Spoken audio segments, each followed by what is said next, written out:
So I was just talking to my sister, and I decided to make this video just to see if I can get my thoughts out.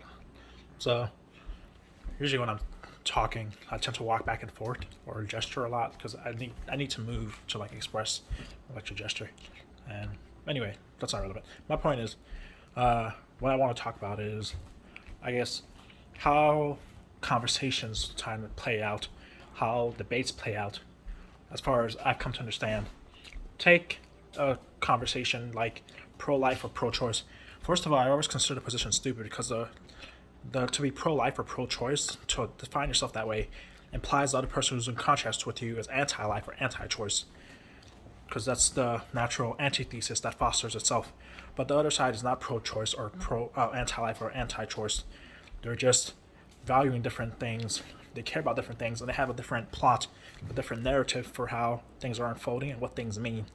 So I've always hated the way people will name themselves things that does not get at the heart of the issue, that does not get at the structure of the conversation, where sometimes the positions might be contradistinctions, not contradictions, but the contradiction emerges when they advocate things from these contradistinctions, such as the contradistinction in this case would be a position such as, I say that as a person who wants to preserve human life as much as possible at all stages of development, I believe human beings develop at conception, and therefore I advocate that, if possible, no abortions or something like that, or unnecessary abortions even, if you want to put it that way. And so therefore I will be against anyone who wants to choose to have an abortion, or an abortion that does not feel legitimized or something like that. And then another advocacy would be like, I think an abortion should be within my jurisdiction, and it's not the place of society or another person to put any barriers or delegitimize or argue against me or shame me or give me perspective or whatever, anything on it. It feels like it has to be completely about my own sense of things and what I'm advocating for myself. These are just certain types of ways people can like present these positions, but notice that these are contradistinct with each other because they're selecting different things. They're making different distinctions. There's a different things that are containing within them and that they're attending to. But when they advocate things, when they propose a course of plan, a way to approach things, there's a canceling out where a person's take to things will lead on a path that by nature closes out other paths. It's by nature exclusive. So it's very interesting. So to get at this structure, people will label themselves or attribute to themselves some particular reference or signifier, a way in which they want to say, I am this kind of person, I am this minder, I mind it this way. And so they will put themselves as in contradiction to another person. But most conversations are, well, I wouldn't say most, I don't know, many conversations are not contradictory. They're more contradistinct, like I've been arguing. But then they move to contradictions when it comes to action. So it's very interesting stuff. And then there's also another feature of sometimes some conversations, some arguments are a bit like people. It's basically that contradistinction thing too, where people are paying attention to different parts of the same experience or different parts of the same world. It's kind of like if you take the temperaments and Jungian functions and stuff. It's kind of, or even the senses even, where you can take a bucket, a metal bucket, you can hit it. You can see the bucket vibrate. You can hear the bucket vibrate. You can touch and feel the bucket vibrate. You can have the emotional resonance of the bucket vibrating. You can put your tongue on the bucket and its vibration will give off a particular heat or something. I don't know. Well, I don't remember how this works. But you get what I'm saying. So it's like all the senses will be attending to the same object, the same set of experiences, but they're attending to different features of it. And so it becomes like that elephant in the blind man picture, which I've argued against. But in this case, you actually are attending to different aspects of one thing. So sometimes it is like that. Other times, it turns out this one thing is more like a chimera, where it's something that's made up of different types of parts, and you're attending to different parts of it. And sometimes these parts are not well connected, or not connected at all even.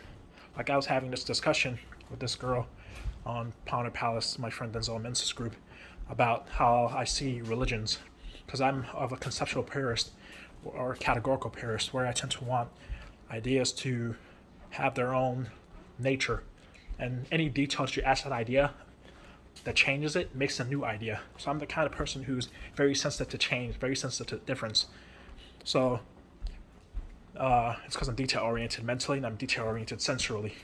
So I'll tend to store the different variations within a particular class. But I also noticed the different ways in which you can categorize where a distinction can be formed, whether it's a distinction in direction, a distinction in proximity, how close things are to each other, a distinction in, I guess, sequence, a distinction in disruption, a distinction in duration, how long things last, and stuff. So there are also different features or categories that make distinctions what they are. So I pay attention to each of these, and then depending on how they're stylized, they give rise to different types of concepts or compositions of reality, compositions of thought, compositions of, just how people approach things and stuff. So I was telling her how like I tend to take a meta structure, because I see within religions, even the notion of religions itself a meta structure, because you're trying to like put everything within a particular container of religion, when there's some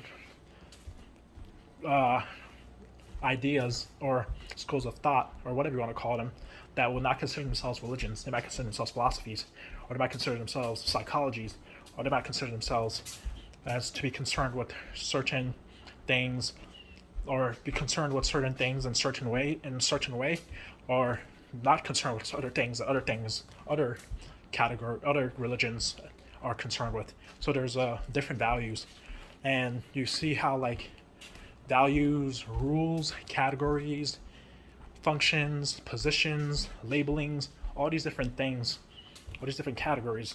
It's really weird how language works, but I have to keep using categories. So like each of these are categories and stuff. They're these separate references. They're these different ways of attributing and pointing out differences and stuff. So each of these, they all leverage each other. They all make use of each other. They all put themselves on each other in different ways to like give them a flavor or give them a particular way of signifying themselves and expressing what they are. So by doing this, you come to different forms, different conceptual forms, so to speak, of intelligibility. And even what I'm expressing itself is pretty Aristotelian and Platonic. Well, Aristotle was influenced by Plato, so his forms comes from Plato and stuff like that. So there's a rationalist bent to these things, and this stems from my own particular temperament and how I approach things, because especially when I'm using language to like organize these things or to like create a sort of reference for people, a sort of order for people to be able to follow, because there's certain things, certain topics that are by nature ambiguous. Others are ambiguous in the sense of like they have there's a line that you can draw at some point, but that line will always be a bit permeable. That is, there will be certain things that will be attracted or repulsed from one side of the line to the other. So that's how these things can work in real time.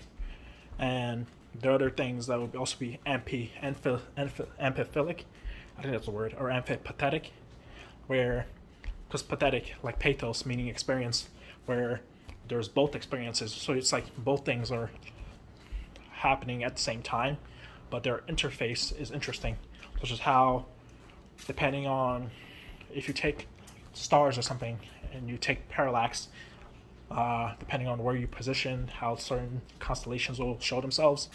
So it's like, depending on where you position yourself or what you're zooming in or zooming out of, you will notice a certain constellation. So you'll notice an order or you'll notice a disorder depending on your adjustments, depending on your scope of relevance, depending on how you're realizing things. Relevance realization, to quote John Vervaeke. So this feature makes things interesting and support gives a sense of freedom to things, because a lot of conversations are a bit like I don't. Okay, let me put it this way. I don't argue with people's perceptions, and perceptions inform premises. Premises are establishments, and if the conclusion follows from the premises, then the argument to me is valid. Well, the argument is valid because that's how logic works. The method. That's the method of thinking. That logic is this way of organizing this particular aesthetic of this particular art of thinking, this particular art of communication. So usually, if I want to argue with somebody, I'll try to figure out what are we actually talking about. I'll spend most of the conversations I have with people trying to figure out what are people actually disagreeing with, what are people actually agreeing with, what do people want, what are people aiming for, how do people categorize things, how do people organize things, what's their sense of order, what's their sense of function, what do they want? Do they want freedom? Do they want chaos? Things like that. Do they want to not want? Do they want to be neutral? Do they want to be intimate? Do they want to be detached or not attached? And stuff like that, all these different categories. So I try to figure these things out, and I'll notice with these things sort of, dang, I'm losing it. Damn, this is so annoying. I should have said it before I had it. But anyway, it'll come back. So I was noticing how people will sometimes think of people will be arguing, and they will have the sense that, damn, I'm losing it. It's so annoying. Maybe I'll come back to it. So I guess I'm trying to say, in conversation sometimes, people will latch onto different things. People their conclusions will fall from their premises. Yeah, I got it. So usually if I want to change the particular premise so I can tweak the conclusion, I have to change how they approach the premise, how their perceptions work. And to change their perceptions, I have to give them new memories, because perception is informed by memory. And to change their memories, I have to give them new data, I have to give them new content, and give them new constellations of content, how this content makes itself intelligible, and then how it makes itself resonant to values, how it makes itself resonant to what people experience as, I guess, connective, as I guess intense, as what's the word? Significant. These features that feel more intangible, but has a resonating. I don't know what the word is, but it's just there's just sort of there are these features of reality, these features of minding, these features of human experience that are less. They're not transitive. They're not targeted. They're not goal oriented, but they're very much a matter of just being. You are. So these situations present themselves to values. And they're not even employed to be useful. So I look at all these different categories of utility, of mere being, and how these inform values, and how these values inform what people take in, and how people are guided by certain rules, certain patterns, and how they proceed, and how they make order, and how they approach chaos, or how they even create chaos, which is a paradox if you think about it sometimes, because creating chaos, but it's sometimes you do want to create chaos, with creativity, where if you're trying to create a remix, you'll mix things up, or you'll scatter things. If you were taking a constellation in the sky or something, and you rearrange the stars, and then it was no longer that particular picture, it was, I don't remember the constellations' names, but if you scatter the stars and stuff, and you made a new constellation, from the perspective of the previous constellation, you were creating chaos, because you were leaving that previous order. So you can see how order and chaos can dip out of each other. At least when you put it into language, this is what it does. Where you're going from one state to another, it's you're in a state of becoming. Between being and non-being is becoming, to paraphrase Hegel. So these are some of the things that are going on. And so when I notice these things, and I notice that, take the constellations and the stars thing, people are getting a particular slice of life. They're getting certain stars and not other stars. They're getting certain clusters of stars to form certain constellations, or parts of constellations and not other constellations. And then you factor in their subjective technology, the technology of their bodies, the technology of how their minds work, where their eyes might be myopic, farsighted or nearsighted. They might be synesthetic, where they might be adding other senses, or they might be what's the word, deprived, in the sense of like they might not see certain things that are there, but see other things that they might not see certain things that are there because they're not sensitized to them, or they're not aware of them, or not valued. They're not trained to value them, or trained to attend to them, or their minds naturally doesn't stabilize on them. They have no focus. They don't garner that focus. It does not become relevant to them. So when you take all these different things, you get a sense of different renderings. Where, like I was talking to my friend Harry, I think it was last night. Yeah, I think it was last night, about how like, no, it was 2 nights ago. Yeah, about how like, if you take that, there's just like there's common sense, there's also common error. There are ways in which our brains actually make mistakes, ways in which our brains actually misunderstand things and stuff, and like optical illusions, even with the perception and stuff. Common ways in which we work, or things afford themselves to be misunderstood or misused or misvalued or misfired, and how we express as what we are. So there's common error. So with these common errors, you add that onto us being finite, and us getting a particular slice of experience, us getting a particular slice and momentary expression of what we are, and where we are, and when and why and how we are, well, in the world and stuff. And then you get misalignments, you get nonlinearity, you get modelings that may be done adequately or inadequately. You get that whole experiences that may be modeled accurately or inaccurately, or experiences that may be inexhaustive, like they're just a particular size of things. I already talked about that with the finiteness. Then you get certain behaviors or rituals or habits to elicit certain experiences again, or to influence, or to make use of models to make predictions and to make adjustments and to affect your emotional regularity, how you regulate your emotions, homeostasis, such as avoiding anxiety by reducing prediction error so you'll know what to prepare for, or not getting too much feedback from the world that you're ineffective, or not getting or not being able to calculate pain and pleasure and how much effort you have to invest to get a particular end state, and so on. So all these different things are coming into play. Like, it's not even exhaustive what I'm saying. I'm just taking a quick slice of things to give a sense of how people tend to, I guess, approach the world and get a sense of the world. And so if you take all this into account, of course people are bound to come to different conclusions. People are bound to come to different senses of the world, different senses of themselves, and they're bound to be contradistinct. They're bound to come to places of contradiction. They're bound to have certain aspects of some same thing, or have different things, and so on, or have different containers for things, or different fluidities and ways in which they make things ambiguous or chaotic, ways in which they move from becoming to being, ways they move from some order to chaos, or some chaos to order, ways they move from understanding to ignorance and ignorance to understanding, and so on, and how these all interface. And it just makes things very interesting. This is my aesthetic take, because I'm naturally curious about things. I naturally find these things fill me with a sense of wonder. But my ethical advocacy, my approach is to be curious about people.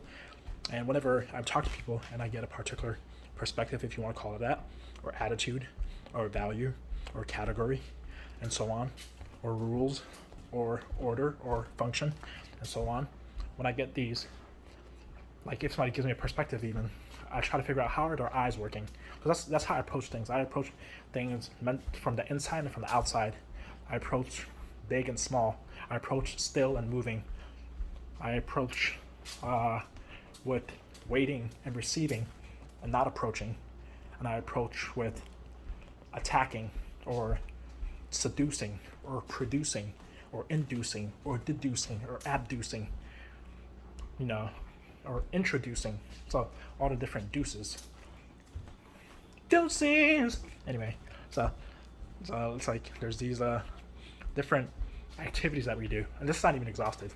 And you can find these things with different languages, these different words that we use to get at different activities, different ways in which we are describing the general structure of events, which is preparation, readiness, potential lag, start, potential stop, and iteration, or stop and resumption, I mean, and then iteration, like repetition or cyclicity. And then there's a potential completion, and then there's a potential finish. So, like all these different things, and at every phase of this structure of events, there can be a remix or an intersection of other events, an intersection of other phases and their activity, and then they stylize into making a complex tapestry of how the world plays out. This is my own articulation of how I've laid out the, I guess you can say, the physics of metaphysics, if you want to put it that way, the physics of metaphysics, and how these things play out and how these form metaphysics, like, because that's usually what I aim for, or even I tend to look at meta philosophy, look at meta religion, or meta anything. With everything I tend to try to meta it, but then I also go into the mesa. So I try to figure out how do you actually experience it? What does it feel like phenomenologically? How does it feel like from the inside? How does it feel like at a particular level? How does it feel at a particular scale? And how do you place proper, like, different functions, rules, and values, and so on at different scales, or at different mesas, or at different metas, and see what they're doing, see how they're operating on the situation, see how they're operating on their domain of governance and stuff like that. So these are some of the ways that things are playing out. So I hope you guys could follow all that. I know it was very abstract. I'm usually very abstract, but for those who can understand, good on you. If you can't understand, I'm sorry. Maybe ask me questions, ask me for examples, or I'll break things down more, because this is my way of thinking about things the best that I can. Because I've lost a lot of creativity, I've lost lots of dexterity, and I've lost lots of approaches. So I've had to, like, diminish and focus on a few basics that have been reliable. Like I told my friend Harry how, like, I even challenged, like Nietzsche said, challenging your convictions. And even before I had read him, I was already doing that. Like when I was losing my faith, I started challenging where I stand on things. I started, like, paradoxically, not so much challenging logic, but I was like perceiving logic, looking at the nature of logic, looking at the nature of logics, even different types of logic, and different ways, different aesthetics for how to think about things, how to approach things, how to think about how to characterize reality. Sometimes I explore my perceptions. I'll explore them in detail. I'll look at how they're working and stuff. And I'm the kind of person, like, I could cut up my arm just to examine how my muscles work, or like break my arm just to look at my marrow. So that's kind of how I tend to be with ideas and subjective states and stuff. And so that's kind of what's going on. But I was talking about how, like, I told my friend Harry how, like, I left logic to perceive it and not use it. But then I kept on noticing how it was, like, filtering itself through that process. So I found it to be reliable. I found it to be inescapable whenever you want it to be intelligible. So I said, I can't leave intelligibility, because if I leave intelligibility, however I convey it to myself will have to be intelligible.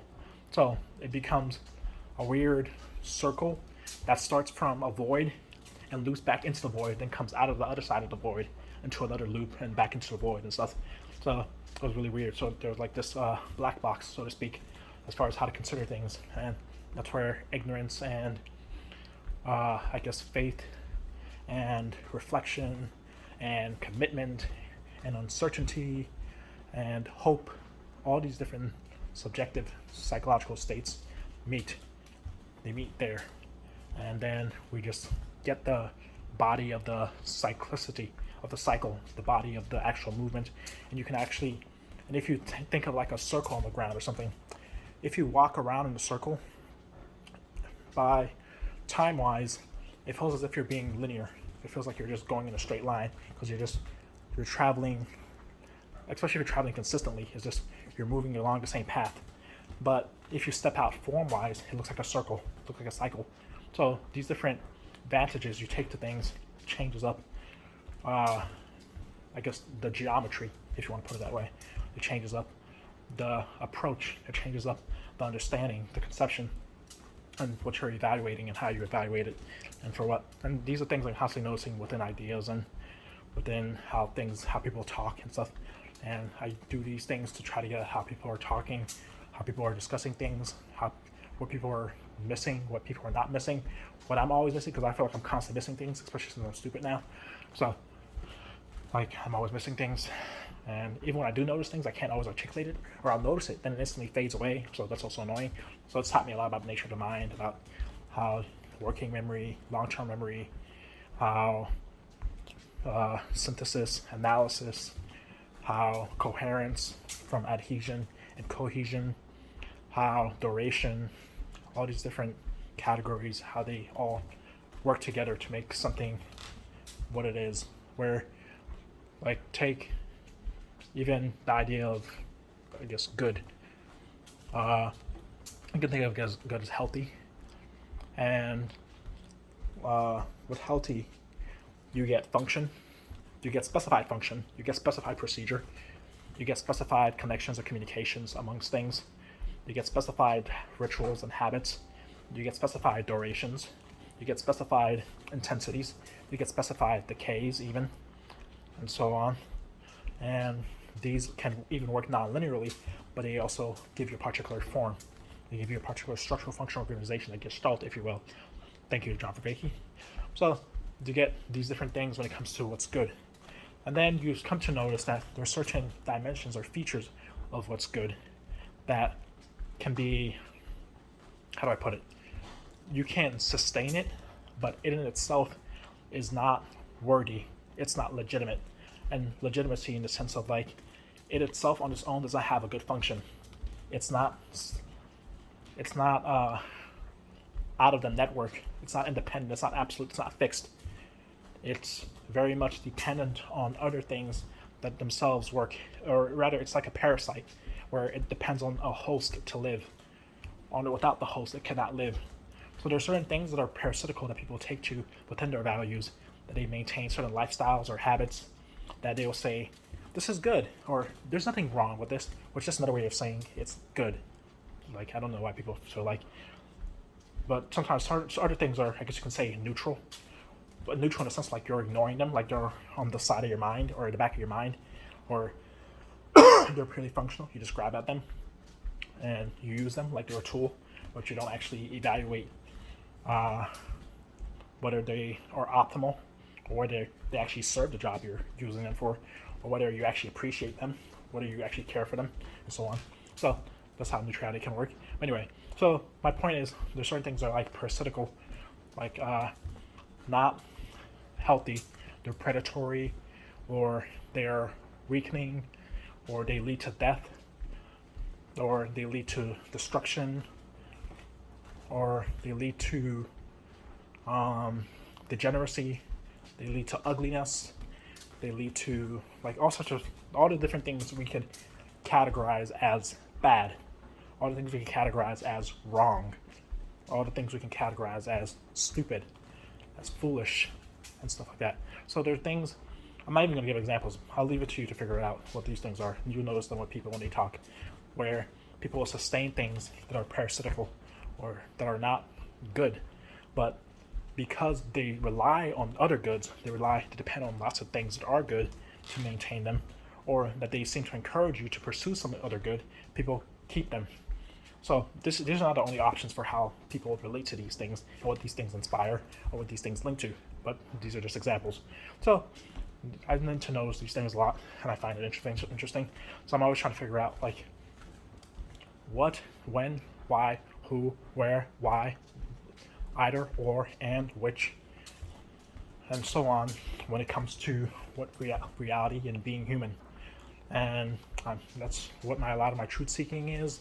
That's what a lot of my ethical aims are, to understand certain things or to get at certain things, and how I guess I come to things, how I come to understand things and stuff. So that's mainly what I'm about. That's the best way I can put it. I'm a truth seeker.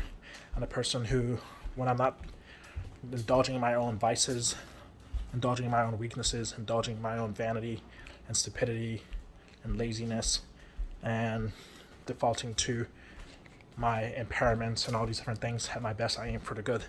I aim for redemption, and I'm willing to sacrifice myself if it will improve things for the better, and if it will get us further. Like, I remember I told Mongolian mindset, how like I want to be like a window mirror. I want to be like a window for people to see further, to be able to see things in ways that they haven't seen them before. So since perception leads to conclusion, and conclusion leads to action and stuff. So my mission is mainly ethical. So with that feature there, after that comes the mirror, and the mirror is sort of like for people to see the parts of me that are similar to them, or the parts of me that they might relate to, or that they might see in other people, and they can take that mirror and carry it around with them.